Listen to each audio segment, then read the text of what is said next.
আসসালামু আলাইকুম, আমি মিয়াদ। তো আজকের ভিডিওটা হচ্ছে একটা ওয়াইল্ড বার্ড এর ভিডিও। সেটা হচ্ছে আপনারা এখন যে ভিডিওটা দেখতে পাচ্ছেন, যে পাখিটা ভিডিওতে, সেটা হচ্ছে একটা মুনিয়া পাখি।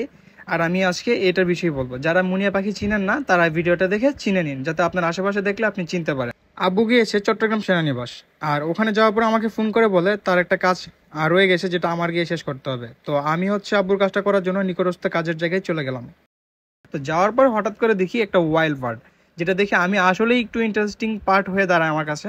কারণ আমি কখনো দেখি নাই মুনিয়া পাখি কিভাবে বাসা বানায়, আর এটা আমার কাছে একটু ইন্টারেস্টিংই লাগছে। কারণ পেট বা রিলেটেড এই সরীসৃপ যে কোনো ধরনের প্রাণীর প্রতি আমার অন্যরকম একটা ইমোশন কাজ করে, যেটা আমার দেখতে অনেক বেশি ভালো লাগে। আর এক একজনের ভালো লাগার বিষয়টা এক এক রকম। চলেন এখন পাখিটার বিষয়ে জানা যাক, এর মুভমেন্ট কিরকম হয়ে থাকে। আর আরেকটা জিনিস বুঝতে পারলাম, এই পাখিটা অনেক বেশি চঞ্চল, কারণ ক্যামেরার লেন্সের মধ্যে তাকে ধরাই যাচ্ছিল না, সে এত স্পিডে মুভমেন্ট করতেছিল।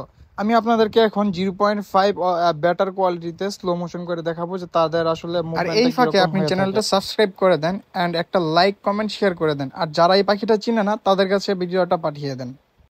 দেখুন, মানে সে এত স্পিডে ফ্লাই করতেছে যে তাকে আসলে স্লো মোতেও ধরা যাচ্ছে না। সবকিছু ভাই মানে আল্লাহর সৃষ্টি, এটা বলতে হবে একটা জিনিস। তারপর আমি বাসায় আসি এবং হচ্ছে ক্যামেরা নিয়ে যাই আবার। আর ক্যামেরা নেওয়ার পরে আমি হচ্ছে তার প্রপারলি ভাবে, ভালোভাবে, সুন্দরভাবে কিছু ভিডিও করতে পারি, যেটা আমার কাছে অনেক বেশি আনন্দদায়ক ছিল। তো এই পাখিটির নাম হচ্ছে স্কেলিং বেস্টেড মুনিয়া বা মুনিয়া নামে পরিচিত। বাংলায় সাধারণভাবে একে দেশি মুনিয়া পাখি বলা হয়। তবে এখানে ইন্টারেস্টিং পার্ট হচ্ছে এর বৈজ্ঞানিক নাম হচ্ছে লঞ্চুরা পান্টুলাটা।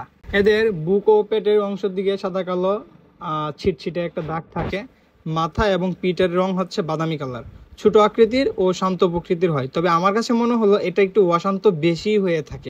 এরা প্রজনন করার সময় বাসা বানাতে সাধারণত 3 থেকে 5 দিন সময় লাগে। বাসা তৈরি শেষ হলে 1 থেকে 3 দিনের মধ্যেই ডিম পাড়া শুরু করে দেয়। সাধারণত এরা 4 থেকে 7টি ডিম দেয়। ডিমে তা দেওয়ার সময় 11 থেকে 14 দিন, এবং বাসা থেকে হচ্ছে ছানা উড়ে যেতে সময় লাগে 17 থেকে 21 দিন। মানে বাচ্চা ফুটার 17 দিন থেকে 21 দিনের মধ্যে তারা হচ্ছে ফ্লাই করে এখান থেকে চলে যাবে। এই পাখিটা দেখার পরে আমি হচ্ছে আরও কিছু ছবি ওঠানোর জন্য বিভিন্ন জায়গায় একটু মুভমেন্ট করি। তো মুভমেন্ট করার পরে আমি আরেকটা জিনিস ভালোভাবে বুঝতে পারলাম যে এই পাখিটার বাসস্থান আসলে কীরকম হতে পারে, এদের চলাফেরা কীরকম হতে পারে, এরা কীরকম জায়গায় বাসা বাঁধে। তো আমি আরেকটু মুভমেন্ট করি অ্যান্ড দেখতে পাই আমি আরও 3-4টা পাখির বাসা, যেগুলোর মধ্যে হয়তো বা পাখি ছিল না। পাখি হয়তো বাচ্চা ফুটিয়ে ডিম ফুটিয়ে বাচ্চা নিয়ে চলে গিয়েছে এখান থেকে। পাখির যে বাসা বানায়, এটা হচ্ছে আমার বাসায় একবার একসময় বানছিল, কিন্তু তখন আসলে যে এটা যে আসলে ওয়াইল্ড মুনিয়া তখন এটা বুঝতাম না বা চিনতাম না আর কি।